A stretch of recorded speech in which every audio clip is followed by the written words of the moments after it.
Spencer Platt, Getty Images. CNN, the streaming service launched by the cable news network just 3 weeks ago, is shutting down on April 30th. The closure comes after reports that the high-profile project had reached just 10,000 daily users. It didn't help that Warner Media is merging with Discovery with the explicit aim of consolidating their streaming services into one cohesive whole.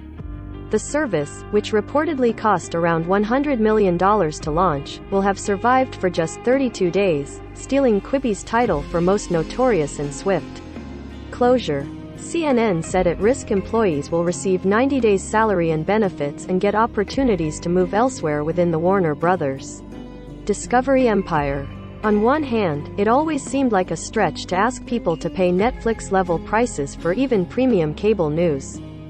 With the exception of blue-chip brands like NYT and WSJ, or the mega-billionaire-backed Washington Post, paid-for journalism has been totally undermined.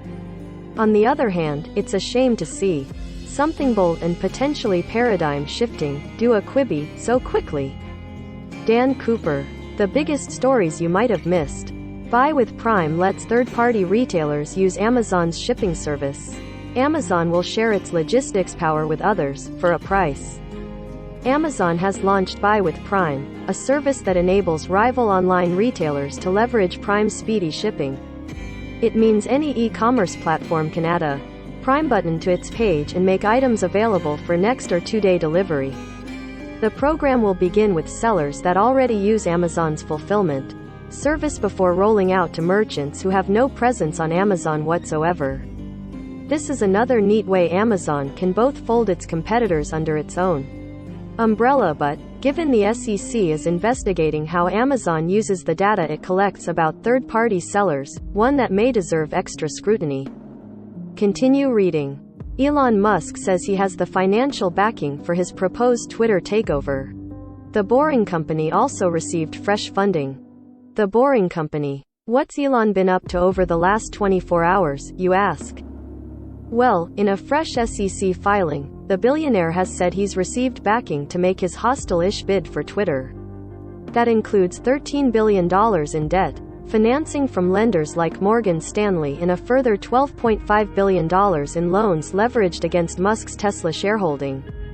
It's thought the remainder of the cash will come from Musk himself, although we wouldn't bet that even someone who loves posting as much as old Elon would spend north of $21 billion to do so. The Boring Company, meanwhile, has raised fresh funding to the tune of $675 million, valuing the company at $5.7 billion. That cash will go toward hiring more engineers who can build more of the company's signature taxis in a tunnel loop projects. At the same time, the company said its second-generation tunnel boring machine can carve out up to a mile of tunnel a week. It also made the unbelievable claim that its third-generation hardware will be able to crunch up to 7 miles of bedrock per day. Continue reading. FAA revokes YouTuber's pilot license, saying he deliberately crashed his plane. Was it that much of a surprise given the video was titled "I Crashed My Plane"? Trevor Jacob, YouTube. Trevor Jacob is a former Olympic snowboarder turned YouTuber who, in December 2021, published a well-shot video titled "I Crashed My Plane." The beautifully shot clip, with multiple cameras set up on the pilot's side wing and tail, sees the plane apparently stall out in mid-air. Jacob then climbs out of the cabin and parachutes to the ground. Unfortunately for him, the FAA accused Jacob of intentionally crashing the plane for online clout and revoked his pilot's license. If Jacob doesn't hand it back to officials, he'll be liable for a daily fine of up to $1,644. Continue reading. FAA blamed after parachute show leads to Congress evacuation. Whoops. The FAA was also in the news yesterday for accidentally causing an emergency evacuation of Congress. FAA officials reportedly failed to notify the Capitol Police and security services about a planned parachute demonstration by the U.S. Army Golden Knights over Nationals Stadium. Nobody was hurt, and the Golden Knights followed proper procedure, avoiding restricted airspace and communicating with air traffic control at all times. But that didn't stop House Speaker Nancy Pelosi from saying the FAA's failure to communicate was outrageous and inexcusable. Continue reading.